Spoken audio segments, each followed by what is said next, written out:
lá, a Cláudia estava lá com compromisso, né? Eu fiquei preocupado porque eu não sabia se a Cláudia chegava ontem, 5 da manhã ou hoje. Ainda bem que ela chegou ontem, descansou. Quero convidar aqui, por favor, com aplauso, eu vou, Cláudia Leitão. Cláudia, eu não sei falar do seu currículo, eu vou deixar você falar, tá bom? Fica à vontade. Obrigada, muito obrigada. Eu acho que eu vou falar aqui, se alguém se levantar para sair agora, vai ficar sério. Vai ficar sério. Não, eu estou brincando, Eu acho até, viu, Catileia? Cadê a Catileia? Se a gente tivesse começado com o vídeo, os meninos teriam ficado. Porque o vídeo é encantador, né? Pois é. Mas a gente tem que atrair e, cada vez mais, eu acho, transformar essa economia criativa numa economia imagética, não é? A gente tem que deixar os criativos falarem, sabe?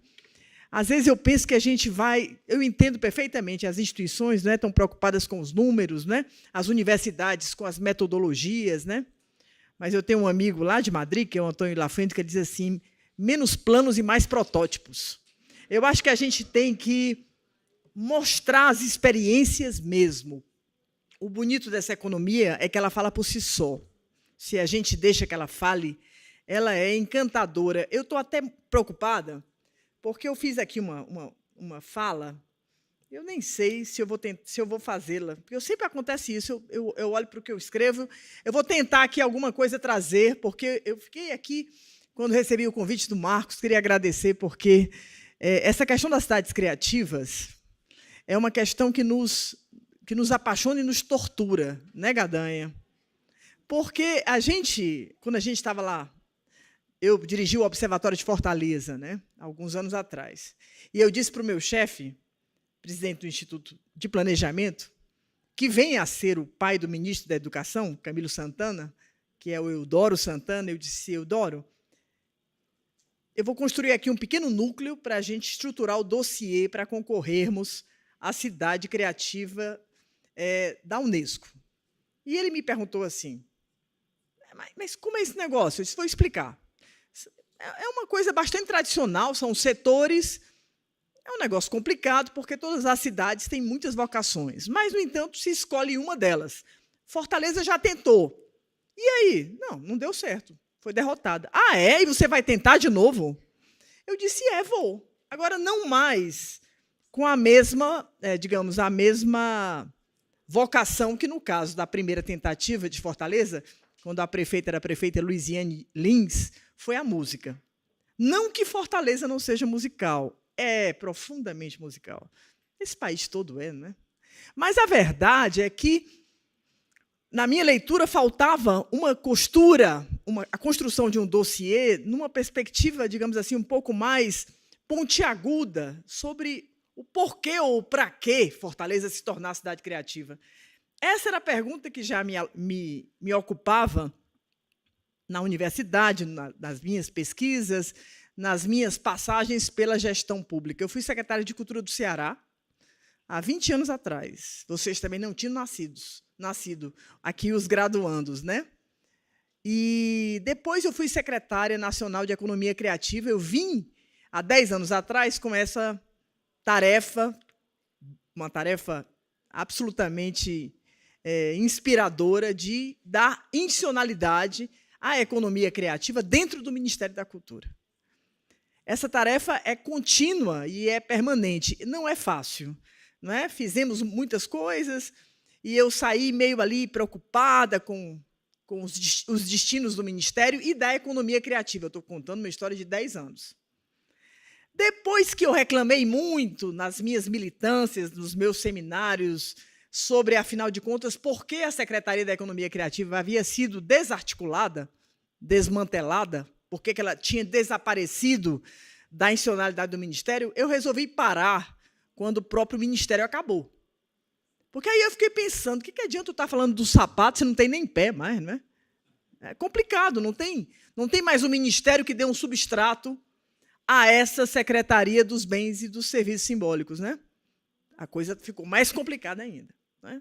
Mas, eu estava dizendo isso para o professor Alexandre, que a vida é a arte do encontro. Não é? Nós construímos a candidatura de Fortaleza à Cidade Criativa do design, pensando o design numa perspectiva muito ampla, muito ampla. E eu me lembro que a minha inspiração para ter coragem de reunir pessoas, instituições, universidades, Sistema S, todo mundo junto, era o fato das minhas incursões com a cidade do Cabo, não é? A cidade capital da África do Sul. Fortaleza, que também é a cidade do design.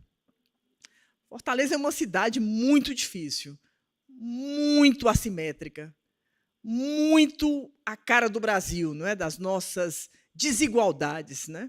Uma cidade que 60% da população vive num pequeno território da cidade e, nesse território, o governo não entra, o Estado não entra, porque lá só tem tráfico e milícia. Fortaleza é uma cidade de invisibilidades, é uma cidade de genocídio das suas juventudes. Eu vou parar por aqui, que eu já estou dizendo tanta coisa ruim, né, de Fortaleza. Mas é porque eu amo tanto Fortaleza, é a minha cidade. Foi lá que eu nasci. Ô luta danada, porque não é fácil não, né? A gente olha para aquela cidade, lógico, tirando os não lugares, que são os lugares turísticos, a beira-mar, o que é bonito ali, os equipamentos culturais, não é? O resto é precariedade, miséria, morte, violência. Não é mole. Então, eu, honestamente, para olhar para uma cidade do design, na perspectiva da Unesco, eu não poderia estar olhando, não é, nem para Buenos Aires, que é mais perto da gente que a América do Sul. Mas eu tinha que olhar para a África. Uma África que viveu o apartheid, não é? Uma África que agora está de novo numa campanha política, não é? E o partido do Mandela já está sofrendo ali uma perseguição, já está ganhando com uma série de limitações e de acordos políticos, porque nós estamos vivendo um período em que os extremos são fascistas, são de direita radical, os nacionalismos viraram, não é, uma situação de calamidade pública e planetária. Nós estamos correndo um grande risco, não é? A gente está na semana aqui do meio ambiente, eu estava ouvindo ontem o nosso Guterres dizendo isso, né? Não se trata mais, não é, de um meteoro que vai acabar com os dinossauros, não é? Como foi em um certo momento a história do planeta Terra. Porque nós somos o meteoro, não é, que, na verdade, vai acabar com o planeta. Somos nós. O risco foi o modelo de sociedade que a gente construiu. É essa civilização industrial, é esse antropoceno, né, que tomou decisões completamente equivocadas sobre desenvolvimento. E o que é que isso tem a ver com design, hein, Gadanha? Tudo. Tudo. Olhem só. A gente montou o dossiê e deu certo, né? Deu certo para a gente festejar 24 horas. Não é? Dá uma alegria, sai no bar, toma uma, né? Nós festejamos. No dia seguinte, eu tenho a impressão que o prefeito disse, foi, que ótimo. Eu sei que havia um departamento na prefeitura, não quero aqui citar nomes, mas se procurava onde tinha prêmios. Onde há prêmios que a gente possa colocar a cidade. Vamos concorrer para ver se a gente ganha? Prêmio de mobilidade, prêmio para ter mais bicicleta, prêmio para não sei o que mais, né? Vamos procurar prêmios, porque isso é bom para o marketing de cidade, e é mesmo. Só que isso é um perigo, né? Porque a gente começa a se deitar nos nossos prêmios e esquece que uma cidade ela está viva, ela precisa de políticas estruturantes. Não adianta, não é, nós ganharmos milhões de prêmios internacionais, aí o prefeito vai a Nova York, vai a Veneza, vai ali, pega o avião, não é, e volta. Eu não sei, eu acho que eu não voltaria feliz. Porque quando eu olho para a minha cidade, eu tenho muito mais razões para me preocupar com ela do que para me vangloriar dela. Não sei o que acham vocês, mas nós estamos aqui entre designers, pessoas que acreditam que o design pode desenhar o território, não é isso? Pode redesenhar a cidade. Eu acredito que entre os setores criativos é o design o setor mais estratégico, a categoria mais estratégica de profissionais. Eu acredito nisso, com todo o amor que eu tenho à música, ao teatro, à dança, não é? Ao patrimônio, ao artesanato, mas quem inventa e pode inventar um novo lugar é o design. Eu não sei se os designers sabem disso, ou se as designers sabem disso. Porque, de uma certa forma, também o design foi reduzido a uma visão instrumental, a uma visão meramente mercadológica. E aí é que o problema veio. Quando a gente achou que design era só para arrumar, não é, o lugar da gente segurar o café, a xicrinha, né? Ou o design ficou ali no banco, ou o design ficou nos interiores das casas, em coisas tão bonitas que a gente sabe fazer. Mas design é muito mais. De uma certa forma, houve aí uma cisão, não sei se vocês concordam, entre a arquitetura, o urbanismo e o design, que a gente também tem que refletir. Hoje, esses cursos são quase competitivos, dialogam um pouco. Acho que tem arquiteto que acha que design é inferior, é uma categoria inferior. Ah, você fez vestibular? Ah, foi para design, ah, que pena. Você não passou na arquitetura, né? Ah, ruim. Mas tem isso. Por que eu estou dizendo isso? Porque a arquitetura também empobreceu e ela abandonou o urbanismo. Viva Oscar Niemeyer, né? Viva Lúcio Costa, também em Brasília, né? O que seria desse território se não houvesse uma visão urbanística? E se a gente tivesse uma visão urbanística, nós teríamos, nessa semana do meio ambiente, no Dia Mundial do Meio Ambiente, muito mais a comemorar. Grande Burle Marx. Nossa, o Brasil não brincou, não, né? Tem nomes, tem do que se orgulhar. Agora, nós somos o legado disso aí. E o que é que a gente vai fazer com isso, analisando, não é, hoje o quadro dramático de uma cidade como Porto Alegre? Não é? Vítima, né, da incompetência dos governos, vítima da ignorância de um quadro planetário, não é, que é emergente e que é catastrófico. Tudo isso é previsível. Designer tem a ver com isso? Só tudo, né? Só tudo. Eu fico pensando que essas cidades criativas da Unesco, e a própria Unesco sabe disso, precisam ser repensadas. Eu tenho dito isso e estava na Unesco há 2 semanas atrás conversando sobre isso. A própria Unesco entende que há um cansaço da certificação. A Unesco acha. Não sou eu que estou achando, não, tá? Podem dizer lá para ela, porque nós estávamos sentados conversando sobre isso há 3 semanas atrás. Eu tenho militado e tenho falado sobre a necessidade de novas redes de cidades criativas, professor Alexandre. Porque a Unesco quer isso. Ela não quer ser a rede hegemônica. Porque tudo que é hegemônico é problemático. E se é rede, não pode estar sozinha. Porque senão é um monopólio de uma única rede que define critérios e, o que é pior, faz uma indústria de gente que faz consultoria para a cidade, para virar cidade criativa. Vocês sabem disso, né? Pessoal bem pago, achando bom. Rapaz, eu vou fazer essa cidade, essa e essa, e vamos competir, só podem entrar 2, né? Tem não sei quantas que se inscrevem. Uma certificação que, ao invés de criar colaboração, cria competição, eu já desconfio dela. Eu me lembro que Fortaleza dizia, nós derrubamos São Paulo. Eu digo, meu Deus, isso é de uma ilusão, isso é de uma ingenuidade. Nós somos ingênuos, né? Para a gente não dizer outra palavra. Porque, na verdade, imaginar que uma vocação salva uma cidade seria já também uma grande ingenuidade. A Unesco imaginou muita coisa, eu escrevi tudo isso aqui, mas eu não vou ler, não. São 16 laudas em que eu mostro como é que surgiu essa rede mundial de cidades criativas. Como ela foi pensada, como ela se tornou decadente, quem são os grandes articuladores e pensadores dela, a origem anglo-saxã, não é? Das grandes categorias, onde está, não é, lá o nosso Richard Florida, não é, o conceito de classe criativa, a visão desses territórios, dessas cidades criativas, como elas iriam atrair um mundo maravilhoso a partir de indicadores completamente românticos, né, dos T's da tolerância, né? O ter os índices da boemia, não é?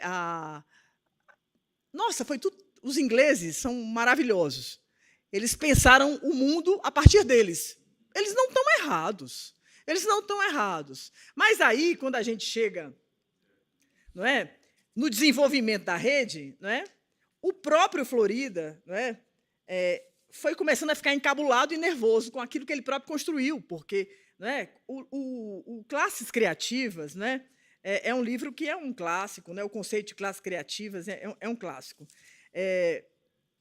A rede foi se constituindo, né, e ela foi ganhando força, e todo mundo começou a querer ser certificado pela Unesco, né, nessa perspectiva desse crescimento, dessa, como dizem os franceses, dessa soi-disant classe criativa. Né? O livro do Florida é de 2002, pessoal, nós estamos em 2024, né? Tem 20 e poucos anos. Né? As ideias do Florida dominaram um certo pensamento da arquitetura e do urbanismo estadunidense, né? E ganharam as teorias do Florida ganharam o pensamento aí ocidental, não é? Mas aí, né?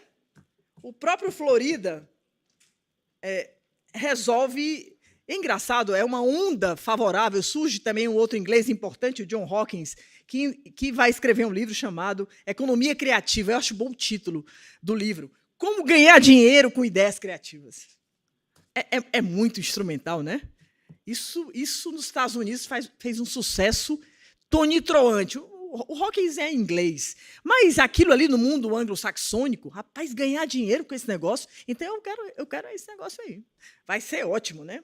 Então, cria-se ali uma relação direta entre indústria criativa, classe criativa, cidade criativa, vende-se o pacotão e ninguém reflete sobre isso. Não há um pensamento crítico, sequer um pensamento da diferença entre hemisfério norte e hemisfério sul. Eu sou de Fortaleza. Eu não sei se ali é o começo né, daquela costa atlântica ali, que vai dar no Caribe, se eu sou caribenho, nem sei. Né? Porque, na verdade, eu descobri que tem um bairro em Fortaleza, que é um bairro de pescadores da praia, chamado Mucuripe. E um dia, conversando com um cara de Trinidad e Tobago, ele falou assim, nossa, a minha praia preferida é Mucuripe. Eu disse, não diga isso. Porque é a minha também, só que em Fortaleza. Quer dizer que Mucuripe, que é um termo indígena, significa povos originários que estavam lá no Caribe e desceram até Fortaleza, Gadanha. Mucuripe. Então, eu sou caribenha. Então, se eu sou caribenha, eu não sou inglesa. Eu sou muito mais africana, eu sou muito mais a Cidade do Cabo, Cape Town, do que eu sou londrina. Tem aqui alguém querendo ser londrino? Ou não queiram, não? Não queiram, não, sabe por quê?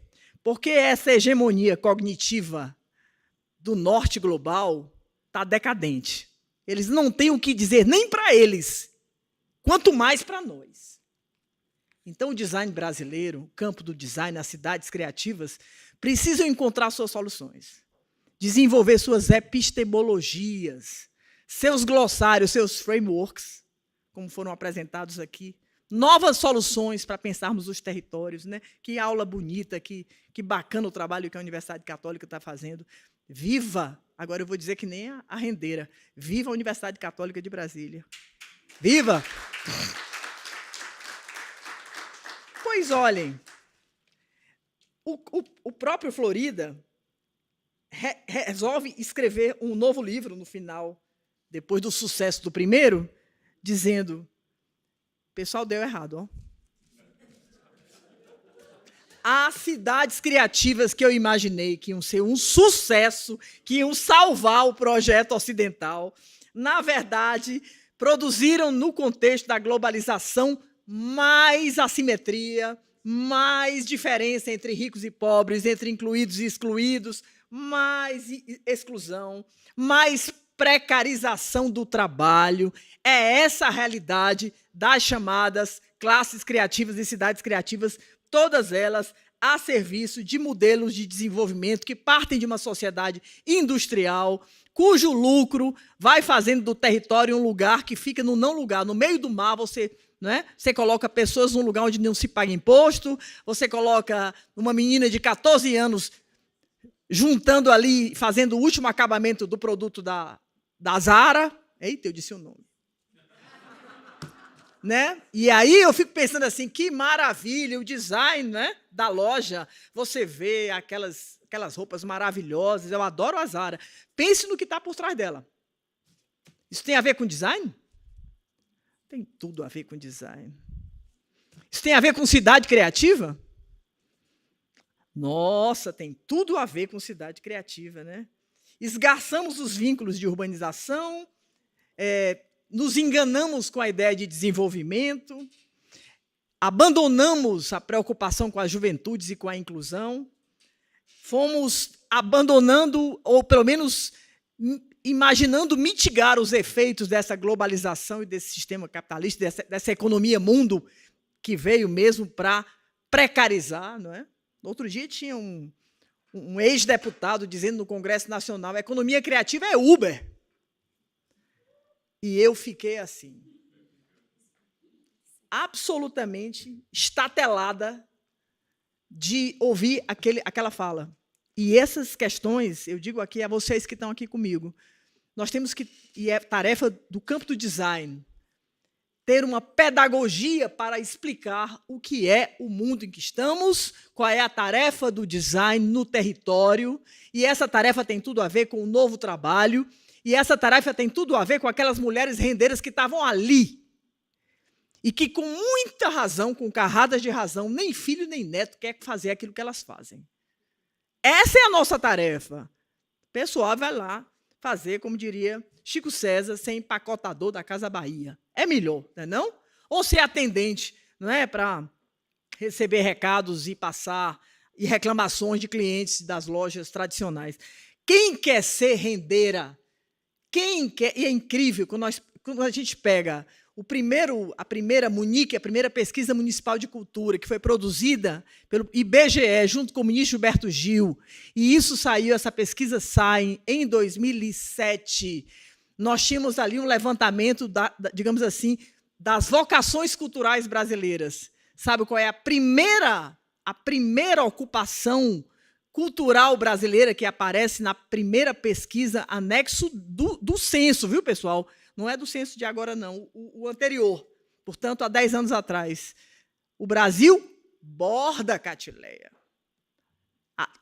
Diz isso a Munique, a Pesquisa Municipal de Cultura, que foi um anexo promovido pelo Ministério da Cultura. À época, era secretário de Políticas Culturais Paulo Miguel, que hoje é reitor da Universidade Federal da Bahia. Miguel é um professor, um pesquisador de economia da cultura. Ele estava lá na linha de frente com o ministro Gilberto Gil, dizendo assim: além do censo, nós vamos perguntar dados de cultura, vamos perguntar consumo cultural, infraestrutura de cultura, vamos entender como é cada família, cada casa no Brasil. Primeiro o Brasil borda, depois o Brasil dança. O Brasil é demais, Mas ninguém sabe disso. E ninguém sequer entende quais são os rebatimentos dessas vocações em relação a uma economia no território. Eu posso pensar tanto o bordado numa perspectiva industrial, mas eu posso pensar, como dizia Gilberto Gil, nas artesanias brasileiras. E é tarefa do design também pensar nas artesanias, nesse diálogo difícil entre artesanias e indústria. Não é difícil? Designers. É dificílimo, porque aí o ponto do doce, meus caros e caras, é que é complicado. Porque se eu vou para o lado de lá, eu posso industrializar e virar tudo made in China, não é? Se eu puxar para cá também, e também não tiver a mínima capacidade de produção, de logística, de insumo, o que é que eu faço para chegar até o consumidor final sem ter o famoso atravessador no meio do caminho? O Brasil é o país do atravessador no meio do caminho. Quem cria não ganha nada. Só ganha quem está lá no final da cadeia e tem um atravessador que leva a toalha de labirinto, que leva os produtos brasileiros. E essa briga pelo produto brasileiro, pessoal, É muito anterior ao Ministério da Cultura. Ela começa com Aloysio Magalhães, que era o quê? Designer. O cara que fez a nossa nota, nosso dinheiro. Um pernambucano emérito. Viva Aloysio Magalhães! Viva Aloysio Magalhães! Porque é capaz do pessoal novinho do design não ter ouvido falar nele. E é muito importante que a gente volte a essa preocupação que, naquela época, antes de ter Ministério da Cultura, não é? O Ministério de Indústria e Comércio, Severo Gomes, chama Aloysio Magalhães e diz assim, vamos criar um Centro Nacional de Referência Cultural, vamos pensar o produto brasileiro? Meu povo, nós estamos nessa luta até hoje, né? Pensando o produto brasileiro. E Aloysio Magalhães começa isso aí. Aí as pessoas dizem assim, não, nunca ninguém falou nisso antes. Meu caro ou minha cara, vamos ler, vamos nos informar, para a gente entender que o que nós fazemos é um acúmulo do que esse país já pensou. E vamos respeitar esses homens, essas mulheres, né? Esses ministros que passaram. Tanta coisa feita e tanta coisa apagada pela nossa memória curta das histórias brasileiras. O Brasil não pode ser só o país das chinelas havaianas, né? Nós precisamos avançar e temos que ser ambiciosos. Agora, para isso, temos que reconhecer o que já foi feito, né? E precisamos estar atentos, né? Muito vigilantes, né? Menos Florida, mais Aloysio Magalhães. Eu acho. Bom, eu acho que eu já falei demais. Mas eu queria terminar citando um também arquiteto urbanista, que vocês todos conhecem, ou se não conhecem, vão se interessar em conhecer, chamado Peter Hall. Num livro clássico que ele escreveu, chamado As Cidades do Amanhã. Eu acho que a gente está, mais do que nunca, está precisando pensar nas cidades do amanhã, não é? Basta olhar para Pelotas, olhar para Canoas, olhar para Fortaleza, olhar para Brasília, olhar para São Paulo. O Rio de Janeiro eu não vou nem falar, porque não vale a pena, né? Dói demais. Dói demais. Pois nas cidades do amanhã, o Peter Hall se refere, aqui para os meninos que estão estudando, vão atrás do Peter Hall, H-A-L-L, as cidades do amanhã. Peter Hall reflete sobre as chamadas cidades eternas. Cidades eternas. Aquelas cidades que viveram apogeus, tempos áureos, que a gente pensa nelas ainda todo dia. Eu vou citar as cidades que o Peter Hall cita e vocês vão me dizer se vocês também não têm no imaginário de vocês essas cidades. Atenas da filosofia. Florença do Renascimento, de Michelangelo, de Da Vinci, né? A Londres elisabetana, de Shakespeare, fazendo teatro, na beira ali, não é? De uma cidade que tinha uma cooperativa de teatro que o Shakespeare era sócio, a Rainha Elizabeth I também. E tinha uma parte que se pagava no teatro elisabetano ali, e tinha uma parte que era de graça, para os moradores de rua, para quem não tinha grana. Não precisava pagar, não. Tinha uma parte que era aberta. Tinha os camarotes mais chiques, que era para a aristocracia, que também tinha seu lugar. Mas todo mundo ia para o teatro ver as peças de Shakespeare. Eu diria que isso é uma cidade criativa do teatro. Eu diria. Eu estou falando do século XVI. Não é? Paris e Viena. A Paris iluminista, a Paris, né, dos boulevards, né, a Paris napoleônica, né, a Viena civilizatória do Freud, né, das valsas do Strauss, a Berlim da fusão de tudo, do que é mais contemporâneo, é mais disruptivo, está em Berlim, até hoje. Totalmente underground. Por que é que essas cidades, perguntou Peter Hall, viveram períodos de ouro? De Atenas a Berlim, tá bom? As cidades que eu citei. charada para os designers, né? Ele diz assim: isso tudo passa por um planejamento urbano. Começa por aí.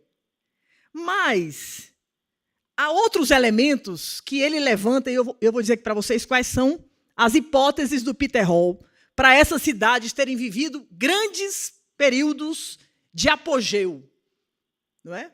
A chamada Idade de Ouro dessas cidades.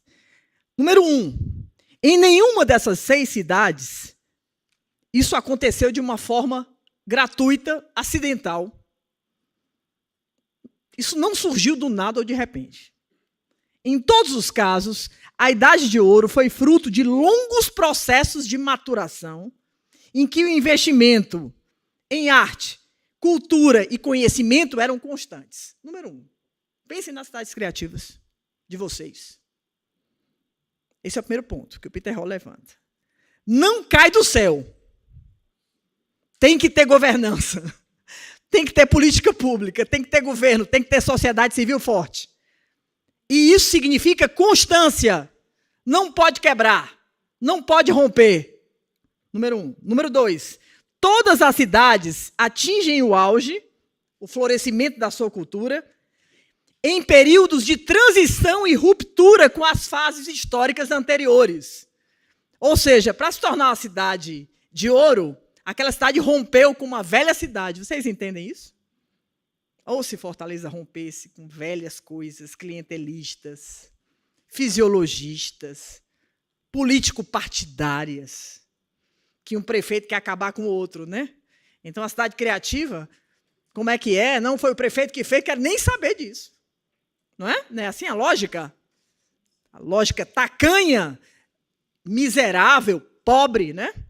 É exatamente o sentido inverso de que uma cidade criativa é aquela que rompe com o velho, com o fisiologismo, com o tradicional, com uma velha cultura, e tem coragem de ir para o novo, tem coragem de inovar, não é? Terceiro ponto. Todas as cidades que eu citei aqui no seu apogeu eram cidades profundamente cosmopolitas.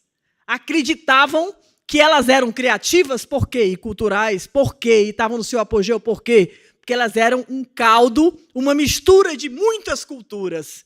Elas não eram cidades xenófobas. Elas não eram cidades racistas. Elas não eram cidades que nordestino é isso, que gaúcho é aquilo, que carioca é não sei o que lá, não é? Eram cidades abertas e contra nacionalismos. Ô Peter Hall danado. Por último, todas essas cidades, para chegarem no seu apogeu, investiram em infraestrutura tecnológica, em educação, exatamente para garantir uma ambiência, um ecossistema favorável, não é, a quem cria, para que a criatividade seja um direito, como diria Celso Furtado. Criatividade tem que ser um direito, não é? Se for para poucos, não é direito. Criatividade é um direito humano. Cidades criativas são cidades que garantem o ecossistema favorável à criação, à produção da criação, à distribuição do produto, bem ou serviço, à ampliação dos mercados de consumo, porque, afinal, eu sou o que eu consumo. Dize-me o que consumes e eu te direi quem tu és. Só gosta de coisinha de shopping, né? Gosta de um negócio industrializadozinho, né? Só come ali o que todo mundo come, só assiste filmão, né? Aquele de Hollywood. É isso. Você é isso aí. Pare para pensar sobre o que você é, desde que você acorda até dormir. Pense nos seus sonhos. O que é que você sonha? E eu te direi que tipo de consumidor você será. Que tipo de cidadão você será. Isso tem a ver com design? Eu acho que tem. Eu acho que as observações do Peter Hall são geniais. A criatividade é mesmo uma invenção da cultura. Quem disse isso foi Celso Furtado, num clássico e magistral livro chamado Criatividade e Dependência na Civilização Industrial. Nós estamos falando de uma criatividade que tem que ser emancipatória e não uma criatividade que crie dependências. eu fico aqui imaginando que essa conferência, esse encontro dessas cidades, não é, do design, tem uma tarefa imensa. E eu diria que a maior dessas tarefas, eu trouxe aqui toda uma discussão sobre princípios de território, indicador. Não vou falar, senão eu vou virar professora, eu vou para a sala de aula, a gente combina um seminário, e a gente fala sobre tudo isso. Mas eu queria terminar dizendo que bom que vocês gostaram, porque está na hora do almoço. Podiam estar com fome aí, mas o pessoal é bacana e está aí. Mas eu tenho 2 perguntas, eu termino com 2 perguntas.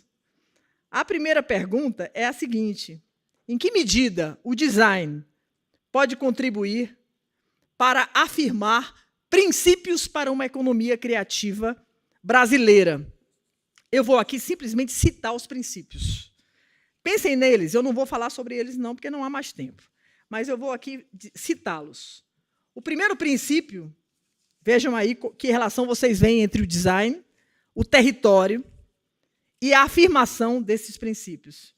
Eu estou falando do princípio da cidadania e da democracia, número 1. Segundo princípio da biodiversidade cultural e da tecnodiversidade. Tecnologia não é fim, é meio. E é meio para a diversidade, para novas cosmovisões de mundo, e não para que está aí, extrativista, monocultural, miserável e acabando com o Brasil. O Brasil não pode continuar sendo o país do agronegócio e das commodities. O Brasil tem que ser o Brasil criativo. E isso é tarefa de vocês. De todos nós. Eu vivo metida nisso, sabe? Às vezes eu digo, é militância demais. Outro princípio, inovação. Precisamos ampliar essa palavra. Outro dia eu li uma coisa tão bonita e eu estou muito feliz pelo México. E tenho carradas de razão para estar feliz, não é? Temos uma nova presidenta da República Mexicana, que é maravilhosa. E eu digo para vocês que estão estudando design, deem uma olhada na Colômbia e no México, viu? Porque se tem novidade, está lá. Viu, designers? Vamos chamar esses países para perto. Eles estão fazendo lá, estão preparando uma Bienal de inovação. E nessa Bienal de inovação, eles dizem, todos mexicanos e mexicanas somos inovadores. E nós somos inovadores por quê? Porque somos capazes de pensar novos futuros possíveis. É isso que caracteriza a inovação. Não é a visão schumpeteriana de que inovação é só um produtozinho, um aplicativo do celular que eu vou vender para o Vale do Silício. Então, vale a pena pensar em inovação. Outro princípio, sustentabilidade. No sentido amplo da palavra sustentabilidade. Já falaram hoje aqui lindamente sobre tudo isso, não é? O outro princípio fundamental é a inclusão. Inclusão produtiva.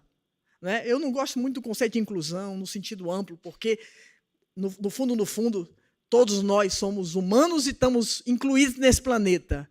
Não tem nenhum marciano entre nós. Somos todos terrenos e terráqueos, não é? Mas a inclusão produtiva das juventudes é uma tarefa dos designers. Eles têm que estar pensando nisso. Como é que se transforma? Não é? Como é que se pensa novos produtos, bens e serviços, pensando na inclusão. E há 2 últimos princípios que eu queria chamar a atenção de vocês. O princípio do bem comum. Olhem, designers.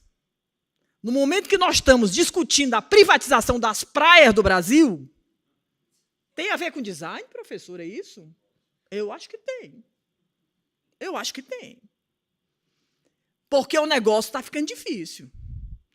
E ou nós nos reunimos para compreendermos que praia é bem comum, a renda de bilro é bem comum, o patrimônio cultural é bem comum, a água é bem comum, a honestidade é bem comum.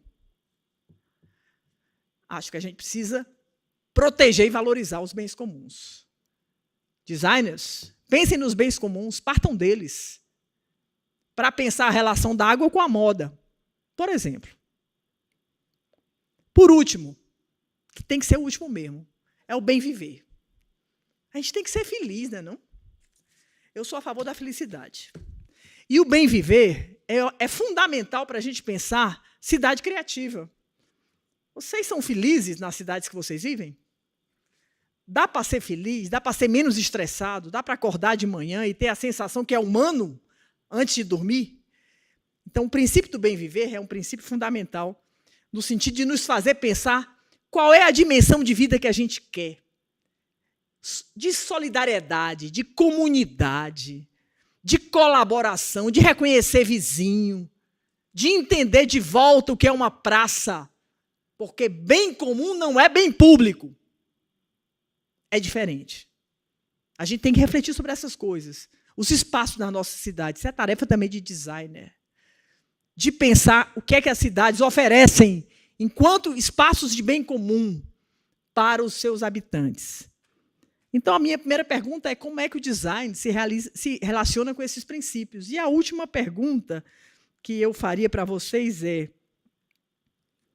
será que esse seminário não poderia cutucar vocês para pensarem numa nova rede de cidades criativas? Vamos construir novas formas, novas metodologias, a partir de novas epistemologias, para pensarmos uma rede caribenha, latino-americana, africana, brasileira de cidades criativas, que sejam cidades colaborativas, que haja uma pedagogia e haja índice de maturidade de território criativo para eu dizer, olha aqui, você fez isso, se você fizer isso com isso, ano que vem você entra naquela categoria, mas você vai precisar do outro município. Você não vai competir com ele. Você vai construir o consórcio municipal e vai pensar que esse território não termina aqui, ele vai adiante. Você precisa de criação, produção, distribuição, comercialização, difusão, para que haja mercado, e tudo isso só se faz de forma colaborativa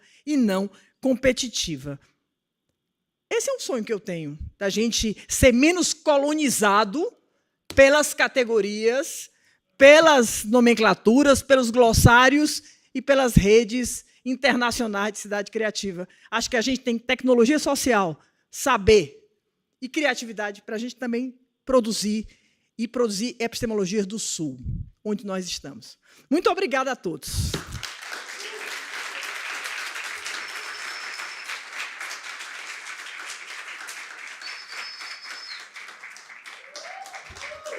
Eu estou tonto, eu estou tonto.